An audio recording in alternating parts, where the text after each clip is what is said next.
Welcome to Warmaster Podcast episode 206, part 3. Part 3, part 2. Or actually 208 in real money. But 208 in English. In normal money. And it was the Warmaster 25th Anniversary Edition special event in Stirling. Yes. And our wrap-up of it all, I guess. Yeah, we'll try and keep it to an hour. But we would try. But there's loads of content of this. There is a lot to get through. So we somehow managed to go up incredibly early on the Friday.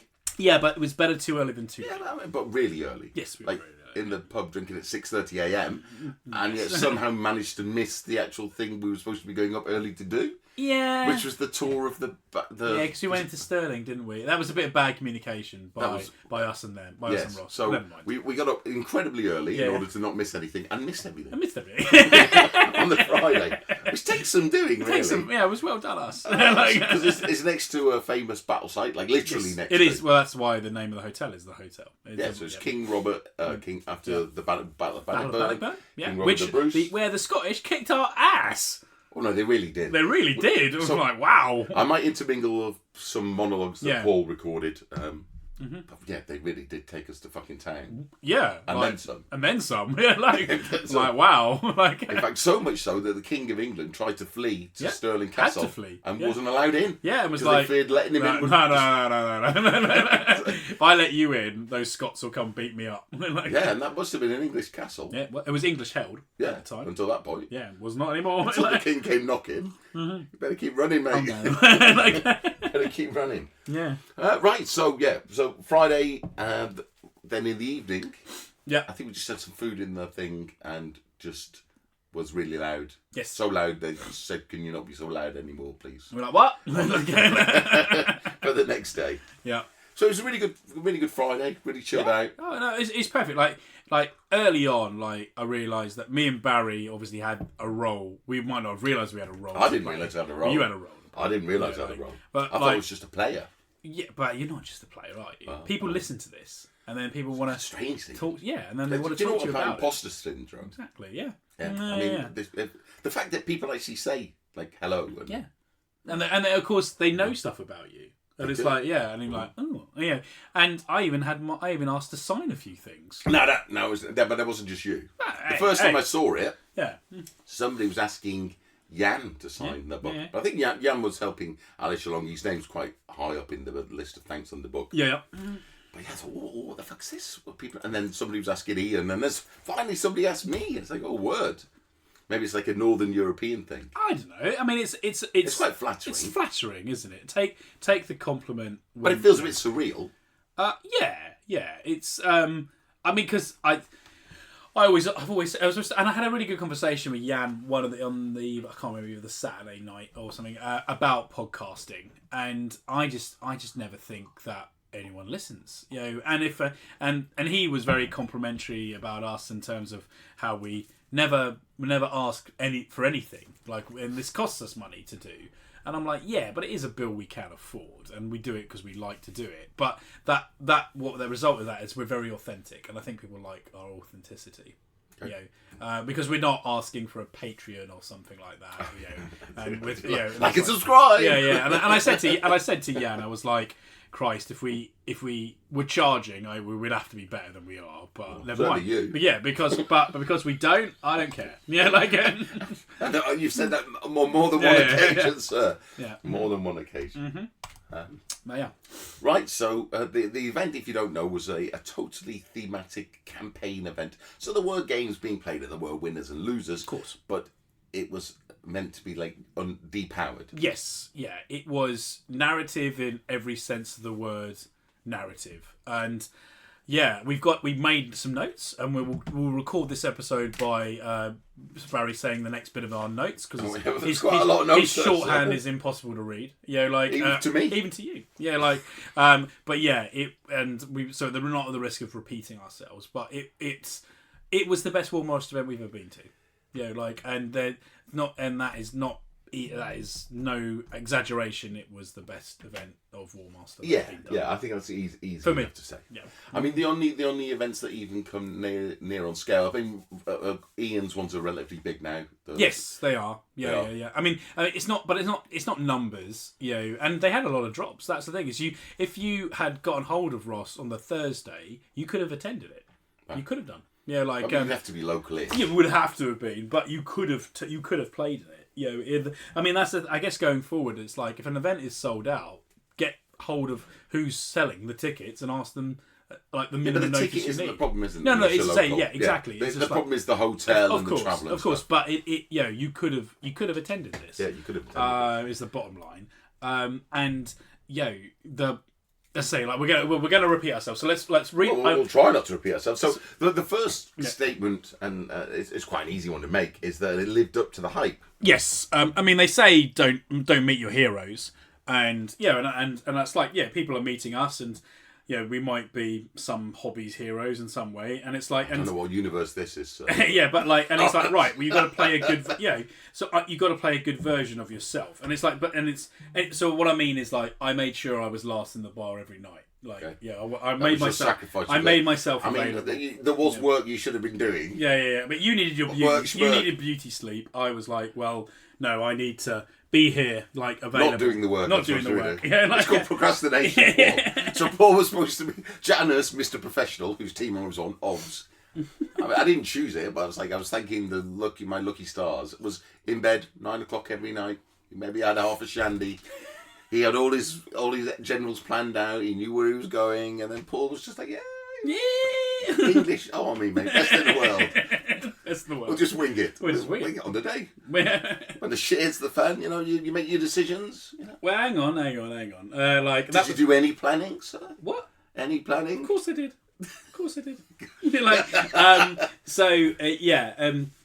Well, I lost my train of thought now because you messed me up. I did mess you up. I was saying they lived up to his hype. Oh yeah, it's like, and so when you're going up to this, like, will it be as good as you want it to be?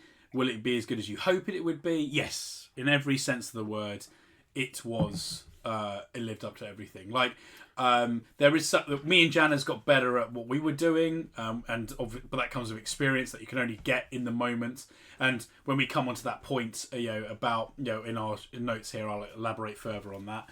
But as for like Ross and John's part, no, I don't. And Andy, I don't think they could have delivered it any better.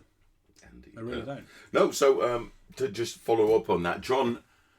I'm guessing. I mean, I know Ross did a lot of work because he sort of talked about it, but I guess most of the creative stuff, most of the stuff that's come out of left field, you go, I hadn't thought about doing it that way. Well, that's our point coming. Yeah, it's John. Mm-hmm. The letters. Yeah. He had like medieval style letters, like you'd have sent dispatches with wax seals on them, and they were different coloured fucking wax seals. And a post-it note would have done the same, wouldn't it? Well, but it's really. Like, not as grand. But I'm saying, the effort made into the production values of stuff and the effort made into it, where something that cost no effort would have done functionally the same thing, but amazing. There were boon cards that were printed out and presented to you. There were secret missions.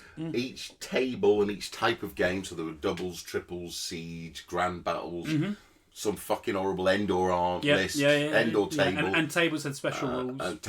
And there were badges like gold and silver depending on your result. For me, that was depending where you played, what your result was, how many players were on the table. So this was I don't know if it was their original idea, but this was a fantastic idea. Is that it's a 5-round event essentially, and you get a gold or a silver shield if you've won or lost that game. But that shield had unique engravings on it. For the round of the game, even. Well, the type of game. Yeah, the type of game. And sometimes even the table my forest table had a unique shield. Yeah, but that was a special. It was exactly. Barry's Folly or something. Yeah. So but it could have just been a gold or silver shield, blank thing. Yeah. Anyway, so people got into the habit of pinning these things on them like they were badges of medals. And that made it really. That was visually a really cool thing to do. And I don't think I would definitely if I did a 5-round event, I would 100% have that as an idea. Like going forward, I'll do that again. Don't need it on a single day, but 2-day event, yeah. So one of the funniest things to do was you'd walk round and you could see, because one of the questions at your tournament or whatever, you say, how are you doing? Yeah. How are you doing? Yeah. What's your record, basically? Yeah. You don't need to ask because they're wearing it.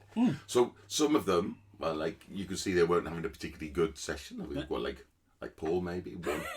One gold one and lots of non-gold. That wasn't my job. That wasn't my role. I was playing my role. But I could see, I didn't need to ask you how it was going. Yeah. Mm-hmm. And other people were like 4-star going to the last round, so they had 4 golds. Yeah. And we had on our team 3 4-stars going to the last round. I think we had 2. Yeah. And one of my curses, I have many curses, are fucking awful with names.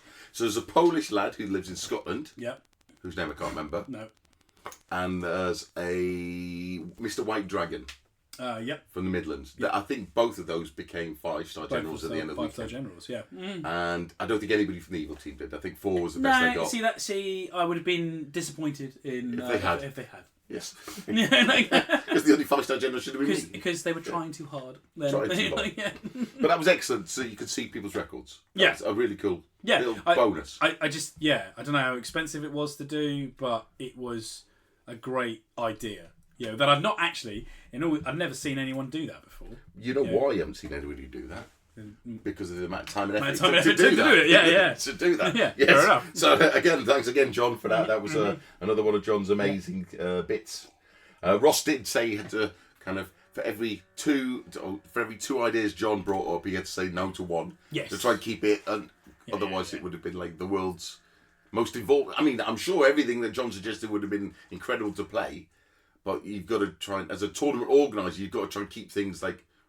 Oh yeah, well, okay, so we'll go into that point. I've got one more, John. Sorry, and he says, "You're a wizard, Barry." Yeah. Because there were a little trio of sculpts. Yeah. In 10 mil. I'm not sure everybody got. I didn't get a Janner. There was a 10 mil Janners. There was 10 mil Janners. Yeah. There was a 10 mil Paul, who's some kind of like. Yeah. Gruff Empire hero. Oh, I'll take that. That's fine. There's some oldie wizardy dude. He was quite trim. I think he sheds quite a few pounds. Yeah. The baldy wizardy man. He must be complimentary. Yeah. Yeah. So we got everybody got a little pack of Paul and Barry. Yeah. And we got a big Paul and a big Barry. It's probably I don't know what scale that is. Maybe heroic 28 mil. Yeah. And I think only Janner's got a Janner's. Yeah, Janner's got a Janner's. It was a full size Janner, but I mean, it was a cool thing. So thanks a lot, John. I like being able to say I'm a wizard. You're a wizard, Barry. You're a wizard, Barry. So are we going to go on to the Saturday, or are we going to talk? We'll just go through points. Well, the points aren't that well structured. Okay, we'll just. So I think the Saturday morning. Yeah. Everybody had breakfast. Breakfast was fine. Yeah. Like, I mean, it was included in the room rate. Yeah, the hotel was fantastic for it. Could have done with painting, like, other than grey outside. Yeah. I mean, I guess it's not their way. Not the Scotland's dower or anything, but when they only sell grey paint in Scotland, apparently. Obviously. You go to... there is a place, Ballymorey, that's a real place. Yeah. I think it's called Tobermory or something. And they do have colourful houses, but they must be outcasts. Yeah. Where's your grey paint, mate? Yeah, grey paint here. You've got a million shades of grey.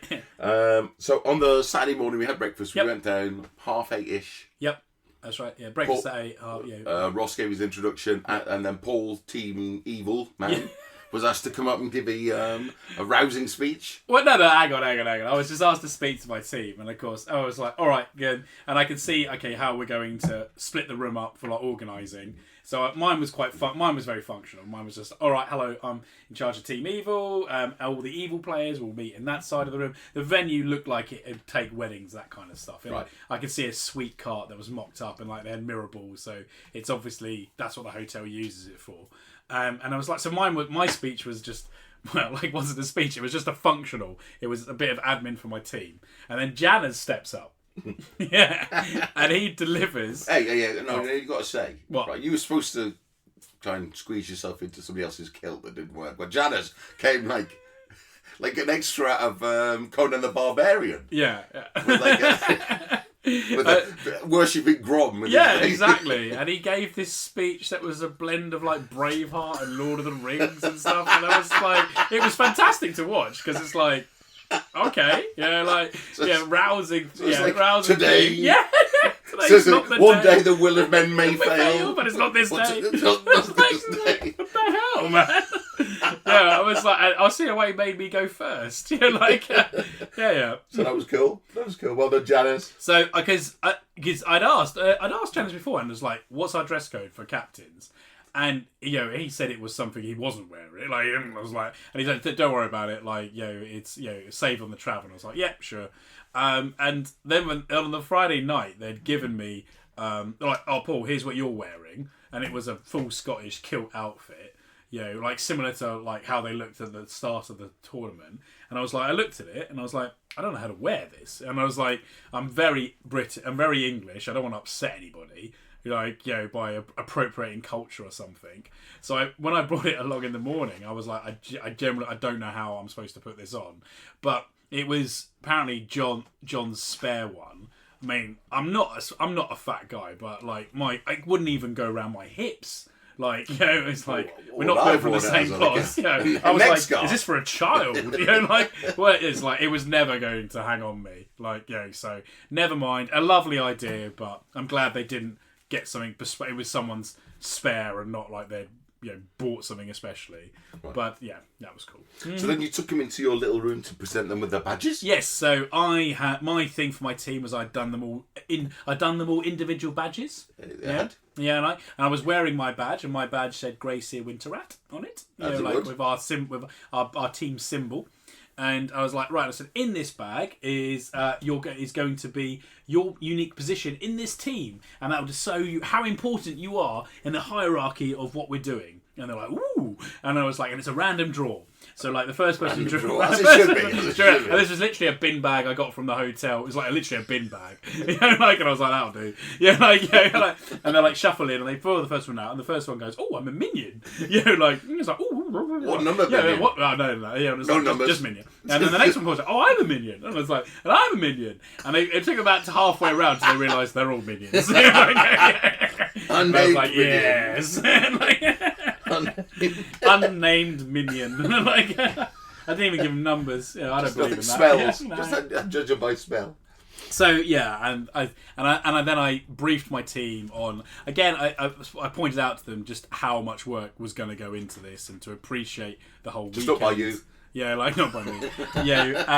And to enjoy the whole thing, and explained a bit of the admin of like, okay, you're gonna have to play. Everyone's gonna need to play at least one doubles game, and I'm doing the pairing, and you can ask for requests later. So basically, how it worked is there was a big map.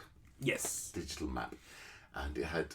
I'm trying to guess how many tables. I reckon there were about 20 tables ish. Yeah. Mm-hmm. And some of them the good team were defending. Yep. Some of them the evil team were defending. And what would happen is. The Janners, for example, on the good team would place his defenders on tables that they were defending. Right. So I knew the person that was on that table, and then Paul would send attackers, and then vice versa. Yeah. And then there was similar. If you needed doubles, you do the same. Exactly. Either the table has been defended by the evil or good, and that would decide who's putting that down first. And that was the concept. The reality is that everybody's then waiting on me and Janners to get this done. So you're talking 40 plus people waiting on the tasks of 2.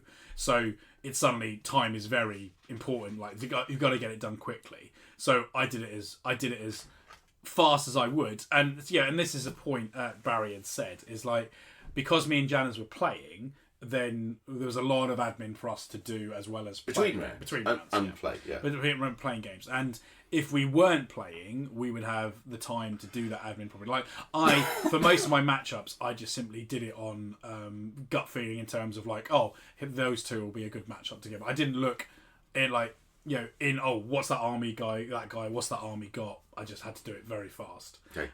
Same with the secret missions that like is in the boons or no, not the boons. Yeah, the secret missions that everybody had.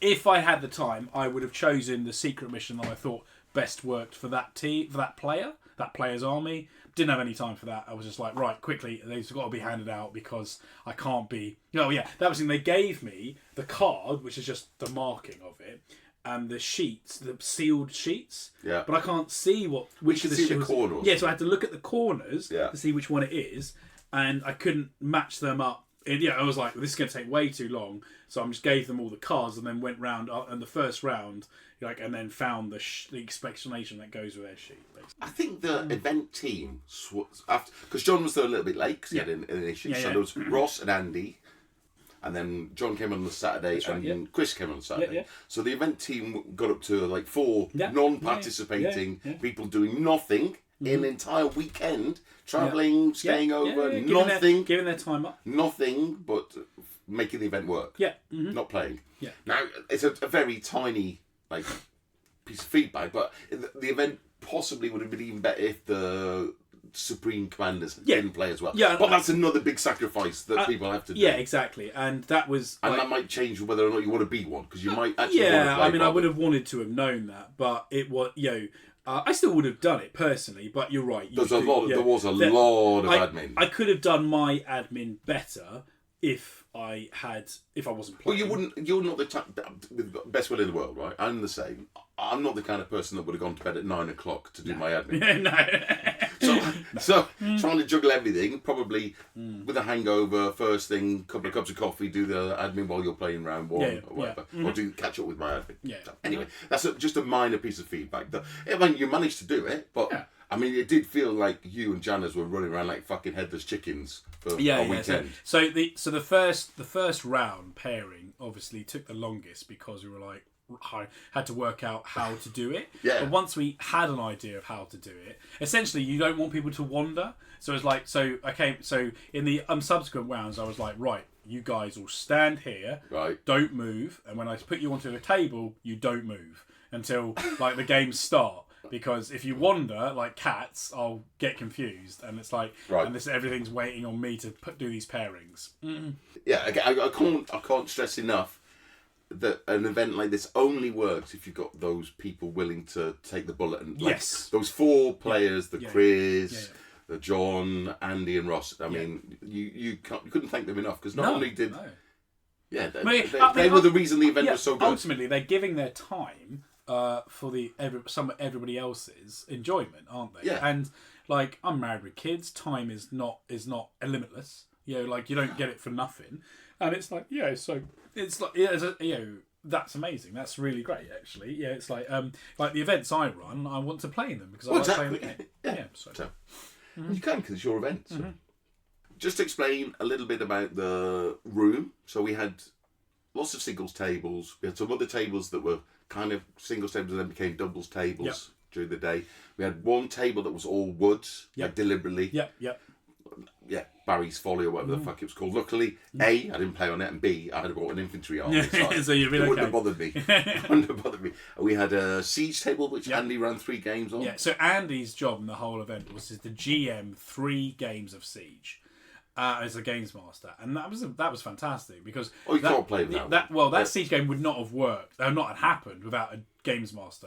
So someone who knows the Siege rules and is willing to change them on the fly to make it more of a game for everybody. Yes, because ultimately because there's all the play testing that goes into these things. They'd played some games of Siege beforehand, and they realised. It's crap, so it's like, well, if you're the defender, what do you do? What's the defender? No, I'm saying, but I'll tell you, because I played. In general, what do you do? What you do for a start is don't take really expensive units, because like dwarf warriors, they stand on a wall as good as halberdiers. Yeah. They probably defend as good as fucking halberdiers. Yeah. And when the wall blows up, they die as easily as fucking halberdiers, because the wall they didn't get to rock, they just died when the wall blew up. So it's like, I've got fuck all stuff. Yeah. Because it's a 1,250 point list. Yeah. And they're all stood on the fucking walls. Yeah. Just waiting. Watching shit come out. Watching it happen. Yeah, exactly. So I think actually a Siege game in Warmaster, you could actually play it as a solo game. Because the defender doesn't make any initiative, any meaningful roles. They just try and blow the wall. Try blow the, if they've got the big what do they call the tower? Rolling tower with the thing at the top. What's that called? Siege towers. Siege tower. If they've got siege towers, you have to get rid of those fucking siege towers, because if they reach your walls, you're basically fighting. You're fighting in the open. Yeah, you're not fighting. You're not fortifying anymore. And you can't support and stuff. And it's really. You're gonna lose. And if they've got terrifying creatures or whatever to bring into the combat, you're in trouble. That's where they're gonna go. You're in trouble. Yeah, exactly. I mean, because Andy and in the like chat beforehand, like that I was privileged to. He said that obviously we're playing a siege game, but I will change it as it. I will change what's happening in it to make it beneficial for all the players, doing it. Like, because there's an element when the good side will have, the defending side will have some reserves come on. They did. Like, etc. And he will time that to when he thinks it's required, etc. So just to tie up the siege bit now, because we're probably not going to go back to it. I did play a game. It was awful as a defender. Yeah. Literally awful. We weren't doing anything, just waiting to die. Yeah. And at no point in the game did I ever feel we were going to win. Yeah. Like, turn 2, they blew a massive fucking hole in the wall. Woo! Turn 3, they blew another hole in another fucking wall. And we're still trying to guard the top while defend the bottom. That's not a good tactic. We had... I gave all the reserves to my opponent. Yeah. Not my opponent, my partner. Because he had dogs of war, he had some cavalry and stuff that could actually do stuff outside. Do something, Right? So he came on and he charged. He got the orders off to bring them on and charge. A unit a brigade of 3, what are the Dark Riders? Dark Riders. So I think he's got knights. Yeah. So he charges 2 units of knights into the back of 3 units of Dark Riders. Yeah. Like connecting with 6 stands. Yeah, yeah. And loses, obviously. Yeah. Even though they're only attacking fucking 1 back each. Yeah. Doesn't matter, loses. Yeah. Oh no, 2 back each. back. Anyway, loses. Yeah. And all gets destroyed. Yeah. So that's brilliant. That's our reserve done.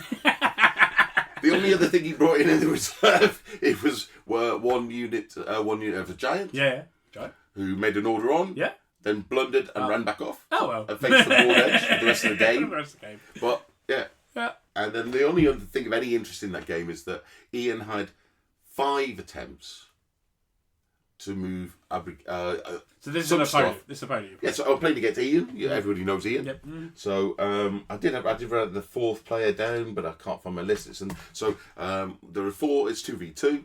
So there's me and the Britannian player, and there's Ian and his partner, who's playing Dark Elves. He's a Scottish lad. Yep. So Ian has 5 attempts to move some knights into the castle through an open wall. Just stood by the open wall. Yeah. There's nothing defending the he just has to move in. All he has to do is, in you go, sir, in you go. Yeah. So he's got like multiple units in the brigade. Yeah. So he orders them one at a time.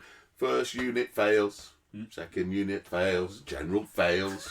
Ring of Magic, Spell Scroll, fails. And then Spell, passes, Runesmith, fail. No. That's it. 5 goes to move into the castle to win the game. I guess he just didn't want to move in. He said no. Warmaster said no. Warmaster said no. And then because of the fact we had the giant stood looking at his own table edge outside, we won the game. We've done literally nothing.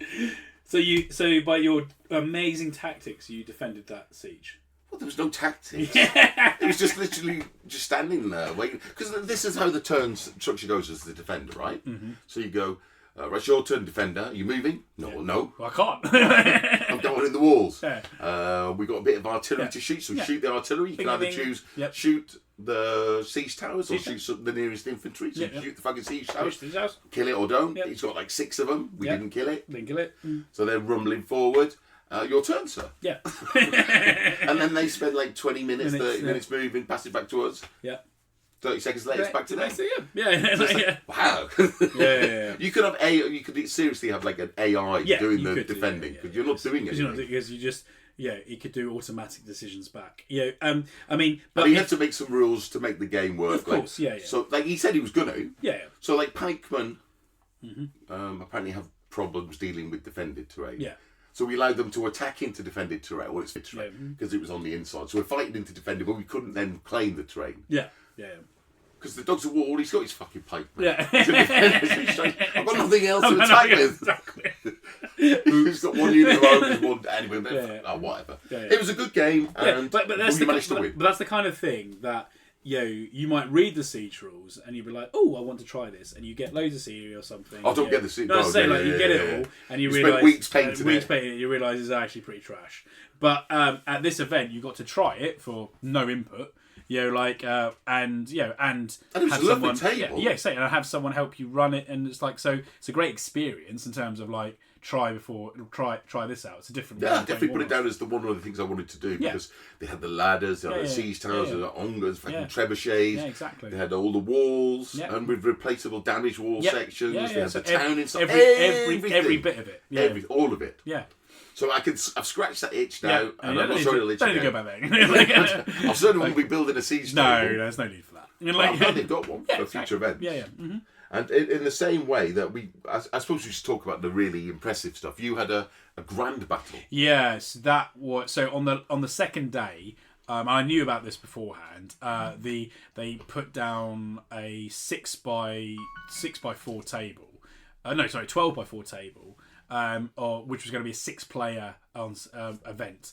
And originally the scenario pack. This is the only thing that me and Janice actually made change ourselves. Is that the scenario originally was I would have 2,000 points and my two allies would have 1,250. So the double size games against vice versa. Janice would have 2,000 and the other two. And we actually said no. We'd rather everyone have their 2,000 points. Yes, because that gives them something more to do. This game's going to go over. Well, it's on paper 5 hours. Yeah. So I mean, you're here for a fucking while. Yeah. So this can't push around 1,000 points for 5 hours. Exactly. And me and Janice, that was the only thing that we said. Well, we don't want that. We want it to be everyone has 2,000 points, and we're happy. Yeah, we'd rather take whatever that happens with it.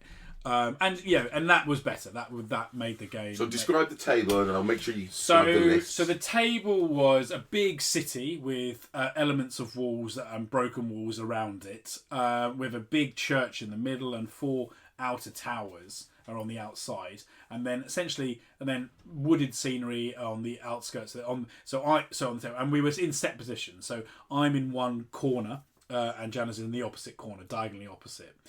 On a big table. So this is that big table, 12 foot. Everything obviously superbly finished, everything ready to go. And we started that scenario is we've been given clues that are from winning games in previous rounds. Okay, so this is round 4. So round 4. During 2 and 3, so in rounds 1, 2, 3, things have happened. You could earn clues. Yes, you could earn clues, and people have earned clues, and those clues are in my hand. And I was like, and I read them, and I didn't get anything out of them. So I gave them to my 2 teammates, and who were Adrian and Kevin.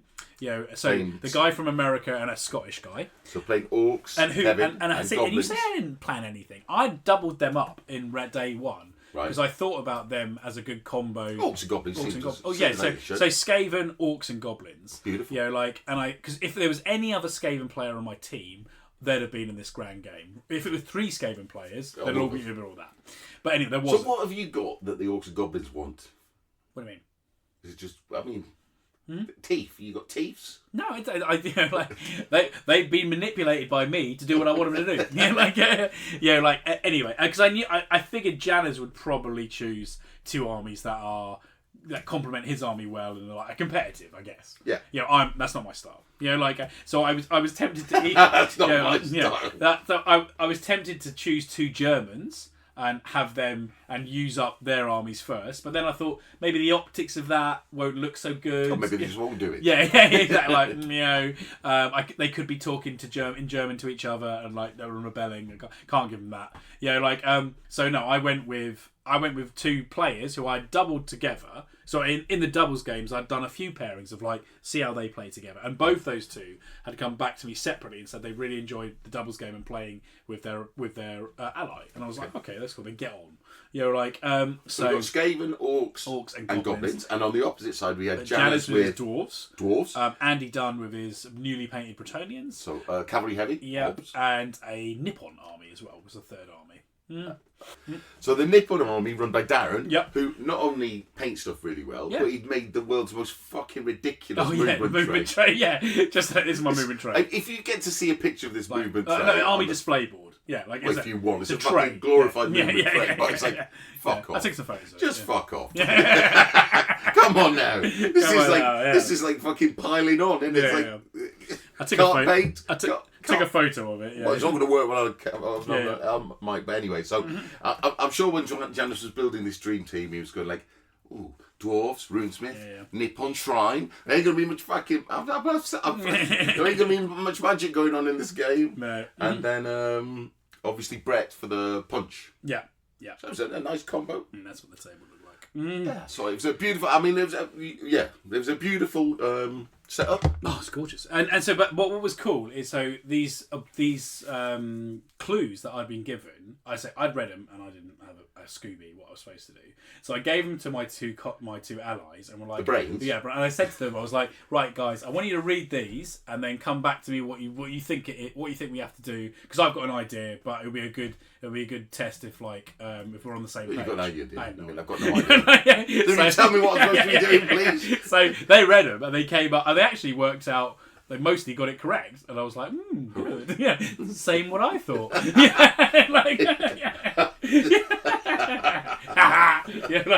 I look intelligent.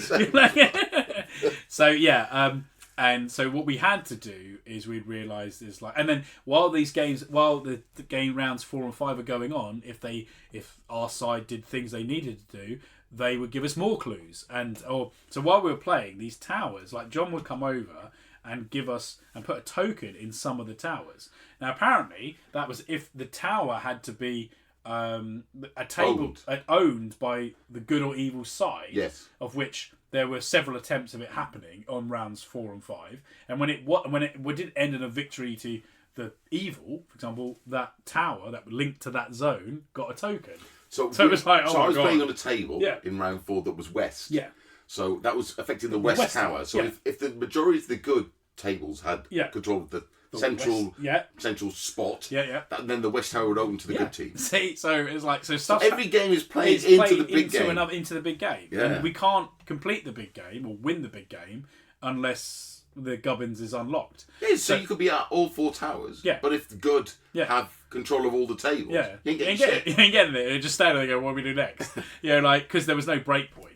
Though we were recording to get an idea of achievement.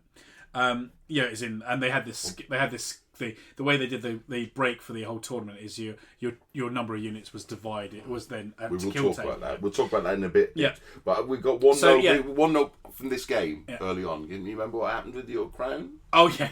So I'd taken the crown of command as for a Skaven because that just fitted also the narrative character I was playing. Yeah, I broke it first turn straight away. First roll, 11, bust.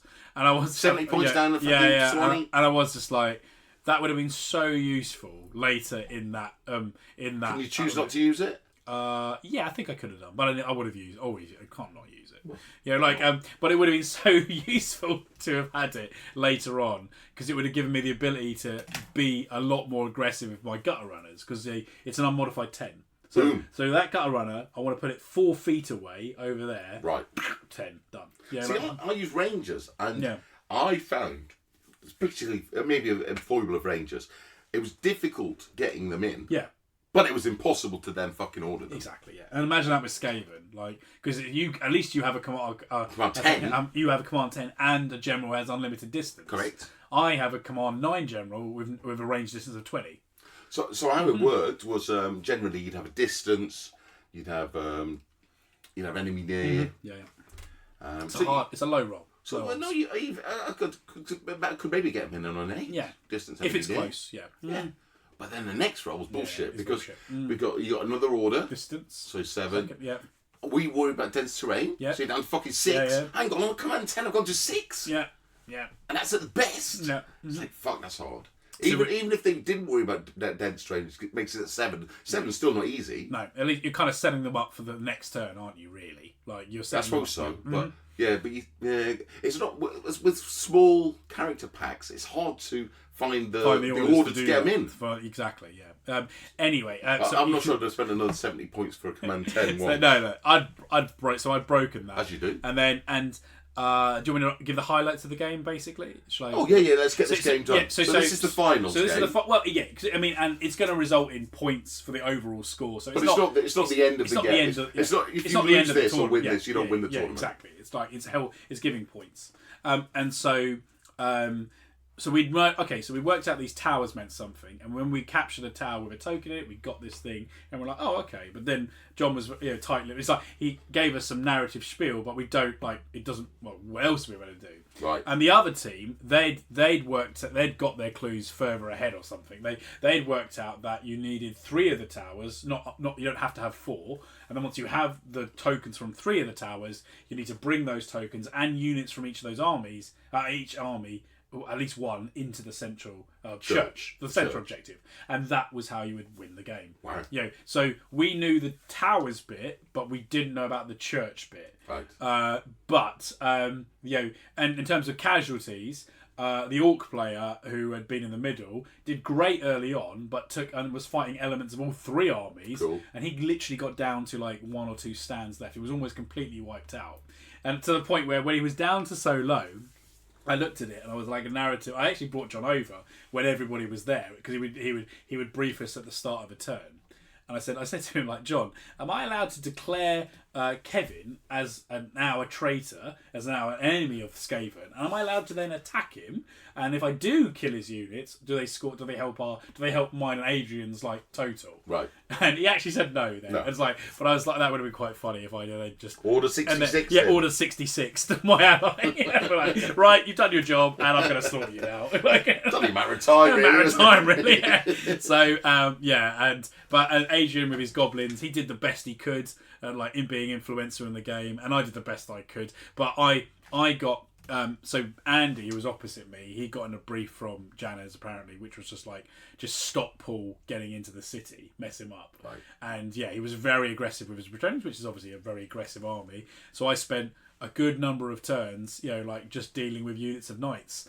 And coming out on top, I still had an intact chunk of army, but by the time I got to the city, it was turn 7, and the good guys had won it. They had done what they needed to do.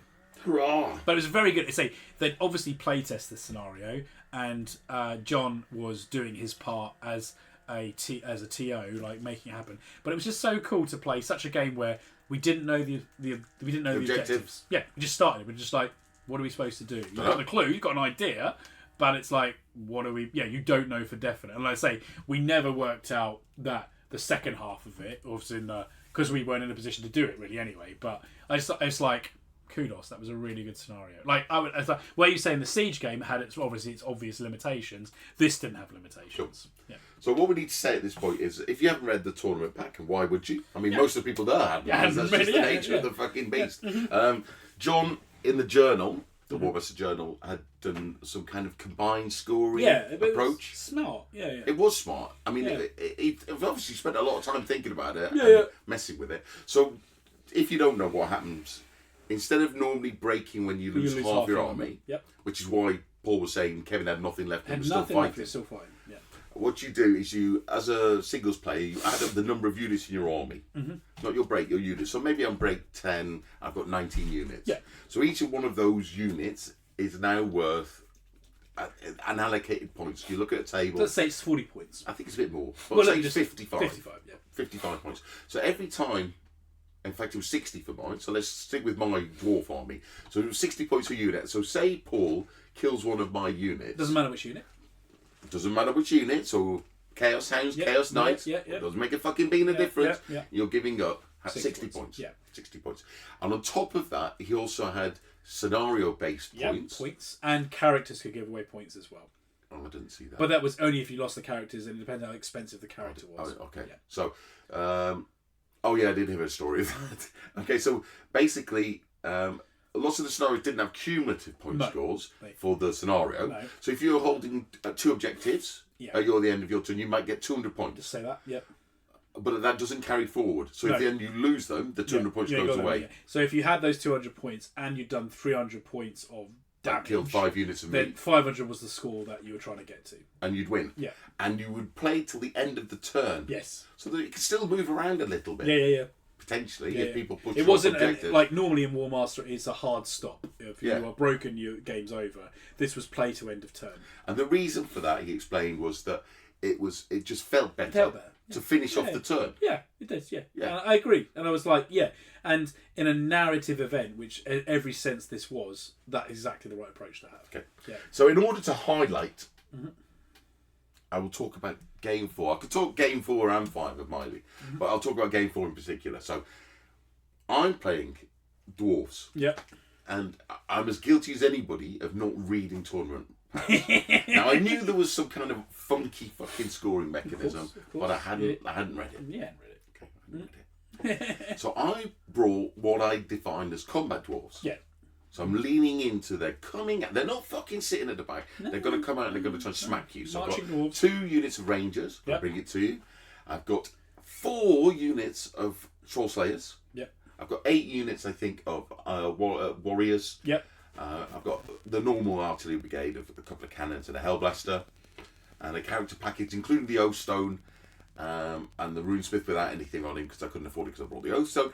I forgot every fucking game about the oath stone. I used it 0 fucking times because in my mind I could just never see him as a combat character, so I never remembered to commit him. There you go. Never. Maybe you should write yourself a little note. Put him into fucking combat. This guy here, little post-it note. This is an oath stone. So I'd like to give feedback on the oath stone, but I played an entire weekend and didn't use it once. There you go. That's how good it was. Right, so here we go. I've got 4 units of slayers. Now slayers are unusual in this game system because they score for the opponent, as they do on normal slayer rules. So Paul, if he's my opponent, starts the game with 240 points. 240 points. 60, 120 times 2. 240 points. So I'm playing Adam, who's really good. Yeah, and I purposely gave you a hard opponent because you'd won 3 games, so I was like, I can't have that. Well, I didn't. I won 2, but anyway. I'd said to my team, I said at the start, okay, here's my objectives for this whole thing. I don't really care about winning or losing. I want you all to have a good time. That's more important. But my objectives are, I have to stay alive. Which you manage. Which my Grace has to stay alive. And I have to fuck Barry over every opportunity I can. Well, certainly try. So Adam's like a smart player. Yeah. So he doesn't even contest fucking. He's the guy that you got the influence to play Norse from. And he was bringing Norse. Yeah. So it was quite interesting. He's got like very little fucking tricks. Yeah. His infantry are similar to mine. I've got more wounds. He's got more punch. So and he got first turn, got on the fucking objective. He's already on fucking, 340 points before I've even touched the dice. Yeah. So he only needs 160 points to win. That's what he's chasing. Yeah. And he gets into first turn, this is mine. He gets in, second turn because I moved forward. So he hit the top of his turn 2. Yeah. He's into one of my brigades of warriors. Yeah. With fucking everything, including the kitchen sink. Yeah. Like an absolute monstrosity of fucking old skulls. Yeah. Into my single brigade that I've got forward of warriors. And you were 160 less, so 60, 120. You need to lose 3 units. So you're broke. So he vaporised 2. But because they were in support, they managed to not lose any more. Yeah. So now I am down 6 units plus the centre. Yeah. So 6 units is 360, plus the centre is 460 points in the hole at the beginning of my turn 2. Oops. And all I've done in turn 1 is move 1 brigade forward once. I didn't even move my cannons because the general fucking failed. I couldn't even get them on a hill. Yeah. And then from that point onwards, it was just, how am I going to survive this turn? Mm-hmm. Get the troll slayers killed for a start. So in 5 games, guess how many troll slayers I lost? All of them? None. No. Because no one was fighting them. No one fighting No one was fighting them. Why the fuck am I fighting these? Yeah, they give away points, yeah. They're like 3 points to me. I'm not fighting these. Yeah, so exactly. I lost none. Lost none. Nobody would fight them. You should have realised and made him like one big long brigade. But it did make it, that was even worse. I tried to spread them in. I tried to put them on their own. If you put them on their own in one They're brigade, avoided, nobody fucking goes near that brigade. That's worth 240 points to you. Make him like a big line. Just like line in front of your army. Do that. Yeah. I've got to do the objectives. And they're in the way. First job, get on the scenario point. Yeah. So that takes 100 off him. Yeah. Gives you a bit of breathing room. And then I've got to try and fight my way out. And somehow, some way, I managed to fight and win that game. I fuck knows how. Yeah, so after you won that and you had you have your 4th gold shield, I was like, right. Because I lost to Frank and Peter in doubles. Oh, okay. Well, you had fucking awful game. Yeah. Awful game. Yeah. Not their fault. But your singles games. I was like, right, can't have this. So that's why you got Graham. Oh, what a beautiful game. And I assumed he had the same list from my event. He did. Yeah, so I was like, that'll sort you out. It did sort me out. Yeah. So good and proper. This was just like the most miserable fucking experience. So I'll just rush through game 5. So similar deal. I've not put a lot into scouting. Yeah. But the other opponent's putting nothing in. But nothing. Fuck that. Yeah. I want first turn. Yeah. 240 points to you, sir. Well done. Bravo.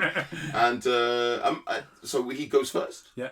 One of the objectives is in the open, one's in cover. Yeah. So the one in the open gets some Black Knights on it. Yeah. So they stop there. Yeah. The one in cover, he gets to the edge of the woods, kind of, but doesn't quite get to it because they're not the fastest things, the infantry, and cavalry can't with the wood. Mm-hmm. So he uses his spells to bring the fucking objective back towards his. Of course. Yeah. So I'm not catching that now. No. Because that's now even further away than I can even walk. So even if I give 3 orders, I can't catch it. Can't catch it. So I'm now 340 down. Yeah. It's like, fuck. Yeah. So I have one turn to try and get into the wood and contest the one objective that's left. Yeah. I'm trying to get my... Because we're not that near, because it's the centre of the fucking board and we're dwarves. Yep. So it's like 3 orders away, plus the wood, plus enemy nears. Oh, fuck, I ain't going to do this. So I used my runesmith and the other guy, the oath stone that never got used, pushed them forward, their brigades, and then I infiltrated the... What are they called? Rangers. With the general. Yeah. I think I've got it down to like a 7. Yep. So fucking 7 summon. Brilliant, got it. Yeah. Can't pick up the objective. No. Because part of the rules is infiltrators can't pick it up. Worse than that. Yeah. You can only infiltrate one at a time. Yeah. I'm not sure that's sure for gutter runners. I would have to check, but I don't do that. I don't do them in groups people anyway. like Beastman bring I don't do them in groups anyway. Yeah. But I had 2. Yeah. I could only infiltrate 1. Yeah. I didn't want to. I want to bring them both in to get some meat. Right, okay. So it's like, oh, fuck. So I can't even fucking pick up the fucking objective. Yeah, it's too easy. Yeah. No, so basically I just stand there and wait to get swallowed up by an army of fucking undead. No, because they can't, there's only 2 woods. He puts in a fucking gargantuan amount of infantry on an 8 in the front. There's only 1 unit of rangers. There's 1 unit. And even on defender, there's only 1 unit. Only 1 unit. Raised dead in the back. Raised dead. Oh. You need a runesmith to stop him. He was too far away. He's trying to do everything and he's trying to order over here. This is what is called an ambush. There's no runesmith there. No runesmith there. He's now got both objectives. And I'm now 300 dead. Yeah. He's dropped off this one. Yeah. So he's now got 400 points. All he has to do to win the game is get 1 unit with the objective back to his deployment zone. Yeah. And I've made nothing orders. I'm barely out of my fucking deployment zone. Apart from 1 unit of rangers that came and got killed. Yeah. That's it, game over. so there was... It pleased me to hear that Every single game I played was like, fuck, I'm nearly dead. Yeah. I haven't even rolled the dice yet. I always lost. I haven't even rolled the dice yet. Maybe you should have read the tournament. Maybe I should have read the tournament. Bad workman always blames his tools. I've got no problems with my opponents. Graham's a good lad. Yeah, no, Adam's a I good gave lad. you one of the hardest player I thought I had. Frank and Peter, that was a good game. Yeah, exactly. I'm trying to remember who else I played. Mm-hmm. Dark Elf player 1, game 1. I mean, that's no fucking give me. The dwarves played Dark Elf. Well, that was more random, but really. Oh, I didn't feel that random. Game 3 was Siege against Ian and stuff. Mm-hmm. I mean, it was a fantastic game. Yeah. I enjoyed every game. Luckily, Jana's brought round a little when I was playing Frank and I didn't do this. Frank and Peter. I mean, I was getting absolutely fucking stomped. I could do literally nothing. It's your worst nightmare trying to play fucking Chaos Warriors and shit with dwarves that are finding foot slogging their way into getting annihilated. And he brought a little, this was only like a single. Yeah. A little hit flask with a little tot in it. It's very cool. Yeah. Magic potion. Potion of heroism. Fortitude. Drink this. Drink this. Yeah. So I had to say thank you for Janice for that, because I mean that was a nice touch, wasn't it? Good man. I had some good games. It would have been nicer to have some easier games, but hey. The first one was random. That was fucking hard as nails, mate. That was random, but I partnered. Here's your 6 cold ones in the face. I partnered. I gave you some hard partners to can't have you winning, can we? Like it was one of my Barry, it's one of my objectives. Oh, it was good. Yeah. So that was completely random. The Dark Elf. Yeah. Back. All right. Right, and we got some stuff here. What's this? Oh, so records. Yeah. 1 and 4. 1 and 4. And you got a funny story about the 1. Yeah.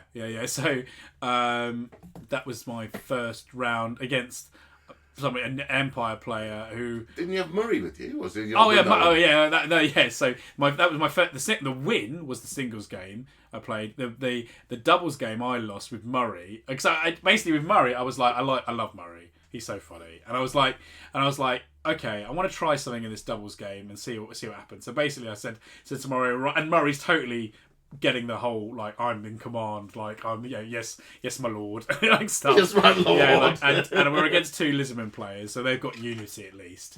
And I'm like, right, Murray, set up your army, and he did. 2 Lisbon players. So give you a good fucking beating. And he set up his Chaos Dwarves, and I was like in the middle, and I was like, good, I'm gonna go behind you. and I was like, the idea is we're gonna use you first. It's like yes, my lord. Yeah. And in the double it didn't really work, to be honest. You had both your breaks together to calculate how much you... And everything's worth the same. Everything's the same, yeah. Chaos Knights. So yeah, for that game, I'd purposely just gone for numbers. I checked all the Clan Rats and Storm Vermin I had. You were changing your list, weren't you? I hadn't written it. Yeah, like 1250, but like the 1250 one. But yeah, it didn't really work that I attacked it because, it would be better if we'd played it more sensibly, but that's not my style. Yeah, like that's not your style. Right, so there was some secret missions running around. That was funny as shit. Yeah. Because I didn't realise. So originally we were told, like, and this was in the captain's brief that was done before the event. The Skype call was that these secret missions, there'd be points giving away to the other side if they guessed your secret mission. Yeah. But the person doing the guessing would have been me and Janners. And Janners quite rightly pointed out that we'd have no chance of doing that. Like, it's just sitting thinking. Yeah, exactly. We just have no. Or watching games. Yeah, exactly. It'd be complete. We had no chance. No chance. Yeah. So which we would have had the chance if we weren't playing. Right. Yeah. So I told my team that their secret mission was secret. I said that we would give away points if it was guessed what they had. So to make them think it was secret, but it wasn't really. Yeah. But to be honest, people believe what you tell them. Yeah. I think it. So basically, you had a little coffee card with like 5 stamps, worth different amount of points depending on how many and a lot of stamps points they were. It was. So it was if you got all of them, it scaled up. It doubled. 100, 200, 50, 100, 200, 400, 800. 800, right. Mm-hmm. And mine was Tactical Genius, obviously. And I was playing in game 4, against Adam. Yeah. And all the way through, I was wondering why everybody seemed to know whether or not I'd done my secret fucking mission. Yeah. And then at the end of the game...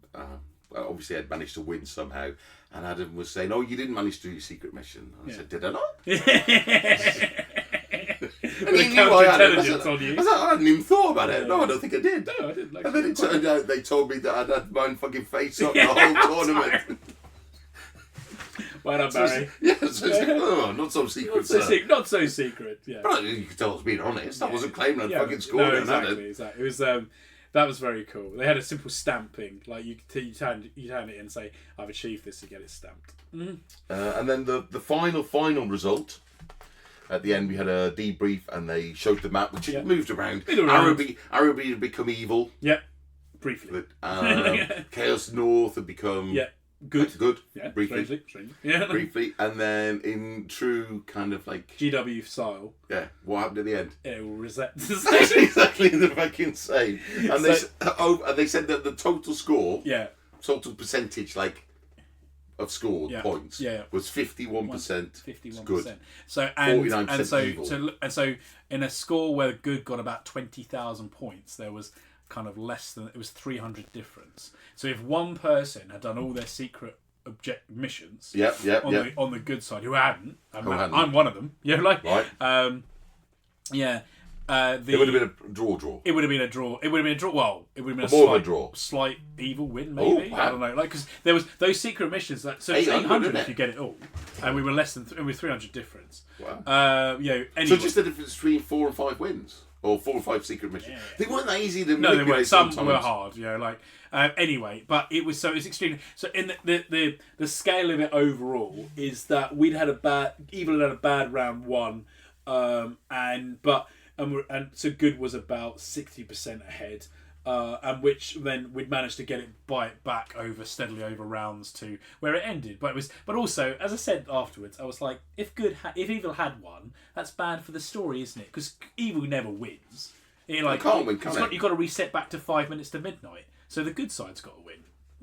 Right, I don't want to be rude, so I'm going to go back through my notes now and make sure. Something we should say about our idea of the dreamer and the realist. Yeah. I think we touched that, but you can say that while I'm looking through this. So with this event, like if you're hearing all this and thinking, oh, it sounds amazing and I want to do my own, so we came up with this concept on the drive home, when we were getting lifted back to the airport, was that of the dreamer and the realist. So to run such an event is a massive amount of time and investment. But and you've got to be honest with yourself. Are you a dreamer or are you a realist? A dreamer in that you've got all the ideas. You're just like, you can't help but creative ideas. The realist is like, I can think of the practicalities of things more first. And if you are a dreamer, you need to partner with a realist. And if you're a realist, you need to partner with a dreamer. Because if you're both dreamers, it will never work. It will be a confused mess that won't actually be able to run. And if you're both realists, it probably won't be narrative very much, really. So, in this event, so clearly John was the dreamer and Ross was the realist.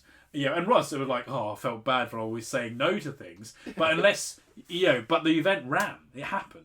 And it's like, and if there was too much, and there was already loads going on, and things that, well, that can't, me and Janice weren't guessing people's secret objectives, that kind of thing. We just didn't know. There was never, that just wasn't going to actually be able to be physically done. And, so it ran despite, and, that's the thing, the most important thing in this kind of narrative event. Running a tournament is so easy in comparison. Like when I run a tournament, an S6 GT, I book the venue, I sell the tickets, I put it into a tournament out the night before. I turn up, I play in it, run the event. Like minimal time, maybe an hour or two of my time beforehand of running the event. This is not even comparable, really. It's like to a scale of like more than 10 to 1, like of investment in time. And it's, it sets the bar so high that it would be really hard to better it, really. I was like, what could be done? And the venue itself, the staff were great. They were lovely to us. We had the run of the place. We will talk a little bit about the social. We're going to fit that in. Yeah, we had the social. So we're going to do that in a second. Yeah. So, the first thing is I've dug out my notes because it feels, as I say, I'm not very good at remembering names. So I've dug out my notes. So I'm going to say a big thank you to my opponents now because I've kind of given some of them Mr. You could just call them all minions. Mr. X. That would be your style, didn't you? That was the name I gave them. So game 1 was against Richard Campbell, Dark Elves. I managed to win that one. Game 2 was I was with Darren and his piss take nip on fucking movement tray. I mean, it's beautiful, isn't it? I mean, why not flex? Yeah, why not flex if you can flex? Against Frank and Peter, our cheerful German friends. They were very good. I had a lot of fun. Who have invited us to a German event next year? Let's see. So Frank was Chaos Dwarf, Peter was Chaos. Mm-hmm. Richard in game 1 was Dark Elves, Darren was Nippon. Game 3, it was Siege, and I was playing with Stefan, one of our German friends. But he was playing Dogs of War versus Ian, Dogs of War, and Gus with Dark Elves. And then game 4 was Singles versus Adam, son of Rob. Yep. Mr. Norse. Mm-hmm. He's a lovely chap, Adam. Yep. If you do get the chance to play Adam, he will... play Adam. Mm-hmm. Yeah, play Adam. He's good. He'll get you better. Yeah. Yeah, for sure. And game 5, Graham, Vampire Counts, playing his Chelmsford not quite winning list. Yeah. Because it was the winning list. It was the winning list. But not with him in pilot. Not with him. With Vince as pilot. Yeah. So, I mean, Graham's a lovely chap. Yeah. One of the benefits of having your face punched in within 20 minutes. Yeah. You got time. It gave us 2 hours to go down to the bar and talk. So we went down to the bar for a couple of hours and just chatted about shit. And it's nice to be able to get to know people. Exactly, yeah. I've seen him around quite a few times. I've played him a few times. Yeah. But, it's nice to be able to finally kind of sit. And I did a lot of that over the weekend, just sitting chatting to people. Well, to say, I realised that, as I say, Barry might not have done, but we had a role to play. And I was more than happy to play it. Mm-hmm. Well, good for you, sir. Mm-hmm. Good for you. And then we've got socials now. Socials. Saturday... was the quiz. Well, before the quiz, they somehow did. Now, I'm not saying this is fucking cordon bleu food, but it was like decent wedding event kind of food. Yeah. Your 3-course wedding meal, you could see that coming out. You had your chicken, your fucking pate, you had your bacon meringue, obviously, for me. Has it got bacon in it? What a question. I think it was because I was getting lost about vegan. 20 fucking notes. That meal was 20 fucking quid. Yeah. For a 3-course meal. I know. With Jews and shit. Yeah. I mean, they can't complain. Oh, I didn't complain. No. And they got it all out on decent time. No one was waiting long. And the difference. I told her when I checked out. I gave him that review. So that could have gone a bit peak-tongued, that evening meal, because I think there's some confusion over paying. Because I was trying to pay all day Saturday, so who the fuck do I pay for this meal? I thought it was 30 quid, and they wouldn't take the 30 quid, and they did the meal without even having the payment up front. And there were people in that meal that weren't in the hotel. Yeah, I was... But, I mean, it all worked, and they took it on trust, and everything got squared up, and it was good. Yeah. And then we said salute to Matthew. Yeah. Because I'm trying to go back on Facebook, but I'm swear it's going to fucking burn me out. But I'll try and go back on. Somebody was on Facebook, and it turned out to be his birthday. Matthew Street. Yeah. GFDI, Andrew Dunn, got the shit done, and did a toast. He did a little ding ding ding ding. It was words were said. Well said. So thanks GFDI for that, and then we had a quiz. Yes. And the hotel ponied up a room because we were a bit loud on the Friday. Because we looked at it, we're like, where's this quiz going to go? We're probably going to have to go upstairs. Yeah, I think so. Yeah. Because we weren't that loud, but when you got 40 people drinking, it is fucking loud. And the elderly people in here. And they can't hear anyway. Yeah. But you don't want to, you're right. Just going to have a cocoa. But so they ponied up a conference room for us to hold the quiz in. Yeah. It's fantastic. And I think Ross was saying that the charge rate for an evening is 600 for that room. 600, and they just wrote that off. Yeah, it's like, don't worry about it. Yeah. So it wasn't in use. Why not? Why not? Yeah, it's not being used. Yeah. So the quiz night, which well done Ian for writing the quiz questions. Yeah. I must say that some of the GWX staffers on my table get a little bit fucking irate about some of the answers. They were never a nightly order, I tell you, sir. They were just the regular Empire Nights. Just Empire Nights. People painted them as Riksgard. It does not make them Riksgard. Riksgard are religious. Yeah. They're secular. It was brilliant. But thanks for putting it together. And there was a question he did ask that made me laugh. The tiebreaker question was, how far, because I didn't remember everything, but how far is the maximum amount a character can move in the game? In a character phase, let's call it. And the actual answer is 316.3 centimetres. Because they can move 100 as a flyer from somewhere. 100 away to a corner and then teleport to the other corner. Yeah, with the Empire the greatest spell ever written. Teleport can get me from corner to corner in no time. Yeah. So I love the fact that not only did we get the answer, 316.3, but we actually, the 0.3 was necessary because it wasn't just 316. It wasn't 360, yeah. And the other one he did say, this was a cool one. Oh, he didn't say it, but he talked to me before and he said, this is not in the quiz, but this is a good one. So, how many attacks is the maximum amount of attacks that a unit can have? Yeah. In combat. Let's call it first round of combat rather than... Yeah, because that was pursues. If I pursue 750 fucking miles... That would confuse. So first round, you're on a charge. You're on a charge in the fucking open. Yeah. How many attacks can a unit put out? Yeah. And what we're going to do is... I'll let you post it as a... good idea. Yeah. Post... It'll have to be in the YouTube because they collect comments. Post in the comments and... Because we know the answer to this one. Well, we don't. But I'll try and work... I think I know the answer.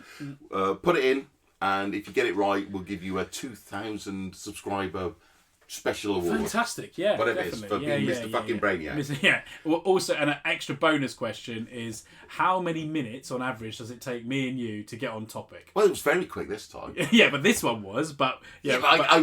We have no answer. I'll warn them in advance. We have no answer to that. Could you not chapterise? That was the tiebreaker. I'm sure it was. Could you not Was that a tiebreaker? That was going to be a tiebreaker. Can you not chapterise it? No. Nope. If YouTube does it for you, crack on. But otherwise, fuck. You know, watch your TV program in chapters, do you? Yeah, exactly. not listen to Radio Win chapters. No. Anyway. Yeah. So. And our team won the quiz. Oh, did we? Well, you know that. I know. Yeah. But we were lucky to have some Staffords on the team, and they were keen. Yeah. So yeah. It was a handsome victory. So we won the quiz and all got a prize, which was very nice, a case, and then I won the raffle prize. I won a raffle prize, and which was another case. So it's like happy days. Like. So I think I got a couple of questions. I didn't get many right. I got. You didn't get many. No, I didn't need to get many, did I? Right. And I couldn't bring my case home, so I donated that to the guy who was supposed to be on our team, maybe, but ended up being ill and not turning up. So. I can't take you fucking home, can I? What am I going to do with this? Well, no, because we've flown up and we did not have the room for expensive blank cases. Mm-hmm. So there were 3 full nights of drinking: Friday night, Saturday night, Sunday. Obviously, the Saturday night was the big one with the quiz and stuff, and the Sunday night was quite quiet, to be honest. But that's cool. No, I liked what the Sunday was. It was, it was decompression, isn't it? Spent lots of time with the Swedes and Germans and our American friends. And I say we have been invited to a German event and an American one. Yeah. I mean, Kevin, mate, Portland is a fucking long way to go. As cool as it sounds to hang out with all those hipster punk rockers, coffee punk rockers, Portland, and they might not be there after Trump sends in the army to fucking clear you all out, make room for Trump Towers. So it was really good. Yes, it's all looking. You say, and there won't be another one for a while. No. I don't think so. No way could they do. See, because what, and I'll say that Janner's. I mean, he threw down the gauntlet. Yeah, he did. Yeah. But I will say, it's easy for someone like you and him to throw down the gauntlet because they weren't the one doing all the fucking work. Exactly.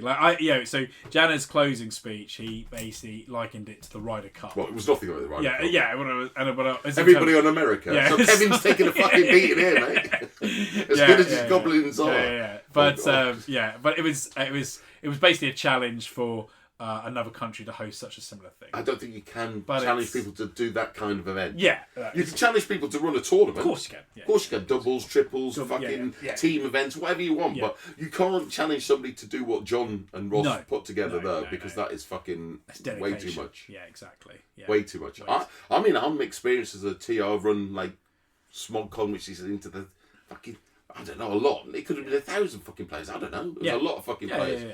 But the level of work wasn't as big as that. No, God no. I mean, and fucking detail and shit they were put together. And I've said earlier in this episode, like the comparison of what an event I run takes compared to this, it's just, it's another level. It's like it's amateur to pro, isn't it? Yeah. It's a completely different level. Yeah, I mean, if you could put his whatever it is campaign system into some kind of box.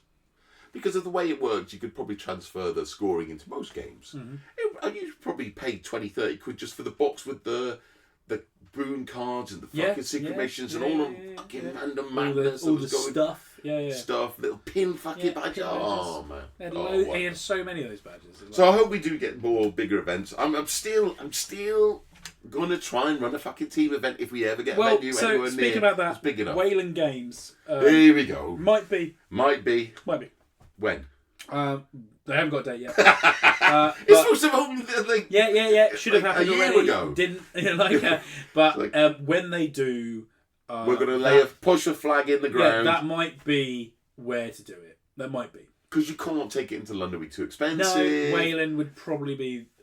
Also, it's close for us, so we can host and take. But also, we can get familiar with the venue and stuff, and so that might be the place for us to do. But otherwise, it's going to have to be somewhere a bit cheaper, like Eastern Europe or somewhere. I know you don't like Central Europe, I should say. You don't like being called Eastern Europe. But we will see. We will see. The gauntlet's been thrown down, but if you threw that gauntlet to me, I'd be giving you straight back. So I can't do what they did. Yeah, I guess what we're saying is we couldn't run this narrative style of event, but we could run a team event. You could do it. It could be quite big. Because a team event, by its nature, we could run quite a big team event. Yeah. And we might be, and we're likely to get a venue which sounds perfect for it. If it opens, but it's opening very close to us in the town next door. So there you go. Like, that, and we will research and we will look into that. If it happens, it happens. If it doesn't, it doesn't. If somebody else wants to run a team event, feel free. Feel free. Don't feel under any pressure to try and copy this, because I think maybe give them 5 years' time to come back for the 30th, and it might be even fucking better. Might be, yeah, exactly. I mean, if you do get the opportunity, and don't fucking drop out. I mean, I know life happens. Life happens, but it's like, this wasn't, I'll go to the next one. When is the next one? If you were meant to go and couldn't go for whatever reason and were gutted about it, I'm sorry, you really missed out. So they are running, just to put it out there, in June, I think it is, and I hope I'm around for it. But we've got a weird one this year because my youngest child finishes exams in some time in June, and we're going to try and go away in term time for the first time in I don't even know how many years. What about he's got to be at school? Oh, he's finished. Yeah, we finished. Oh, okay. He's doing his GCSE. The other two So you got right. So we could go away. Box. So we're gonna. I don't know when that's going to be. So we're going to try and go away, like not in school holidays. Yeah. The rare Well, it's never happened. Never happened. 20 fucking how many years. Yeah. All right, got it. Yeah, so hopefully it doesn't clash. But if you can go to north of the border, which is a more traditional 2-day tournament, 5 round 2 day, but they look after you so well. They do. They host you. I mean, they really do. Yeah. So if you get the chance to go, please go and say thanks to Ross and Andy and John if you're there. Yep. All right. I think we're nearly done. We've done an hour and 15. Yeah, hour and 15. Anything else you want to put in? I think we've ticked off pretty much everything, haven't we? I think so. It looks all full of ticks. There's some more game notes from me. Yeah. Well done on kicking off fucking Stirling on 1350 with your fucking... He took a guy out from school to fucking... you're talking about Robin. With an axe, Robert. One fucking... that was it. Day one. Day one, cut man in half. English fled. Some English knight sees who he is and tries it on, and Bruce is like, nah, mate. And everyone was like, ooh. Day two. Day two. Yeah. I mean, English casualties, many, many thousand. Scotland... 10 times. Yeah. A few hundred. Like 10 times the size. Most of them were mercenaries. Wow. Thanks for that. Thanks for giving us a fucking owning. And Edward Longshanks. Edward Longshanks, it was. The second. And so until next time, it's Paul and Barry. I don't know what we do next. Well, we have our continuing series of Army reviews, isn't it? Yeah. We're back there. All right, let's do one of them. Yeah, we have that. That was good fun.